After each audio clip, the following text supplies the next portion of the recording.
partner and I were driving back from a family Christmas in Nebraska, and we were tossing around ideas, which we do often, about screenplays or television shows. And Mark was pitching some ideas, and he said, "Why don't we do a show about polygamy?" And I said, "Yuck. No one's going to want to watch a show about polygamists. It's just not, it's not attractive." And he said, "I'll prove to you that it's something that people would want to watch." Great shot of her up the stairs looking down.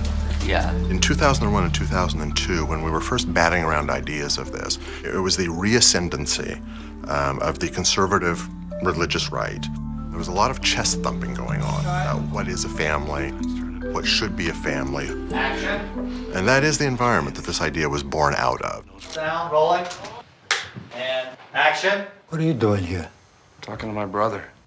He saw it as a way of exploring family through the lens of this subject. You know, that it wasn't just a show about polygamy, but it was a show about family. Let's do it, yeah. Let's do it. Let's do it. Try to read the drill.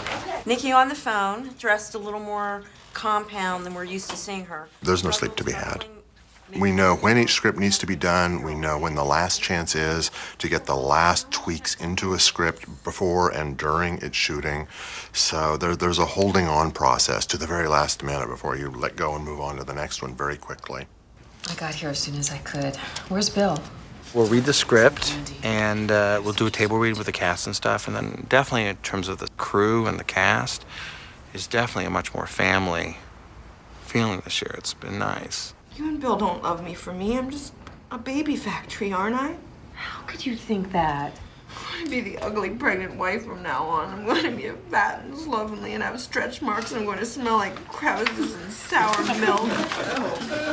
Sweetie. Jean can be so vulnerable and soft, and Chloe's so funny, and you know, Ginny is so effervescent, and it's so fun to kind of write to their strengths. Are we going to be in another house? Yeah. We're building it. We're building it. Cast has questions, and everyone, asks questions, but I have to say this year they've been really strong out of the gate. The Henriksons are really interesting because they're not like a lot of these compound cult-like communities where people can really, oh, that's a little too weird for me. Every once in a while, one of the writers will be like, "This is screwed up how these people are living," but for the most part, you get past the concept, and then you're just trying to write the human experience, of people who are really, really just trying to make your way. So the only way to write it is the way in which you identify with them. These people are just like, your average person next door. They're just like your next door neighbor. We all bring in stories about our own marriages or our own families and our own dysfunction, and then just apply it to this.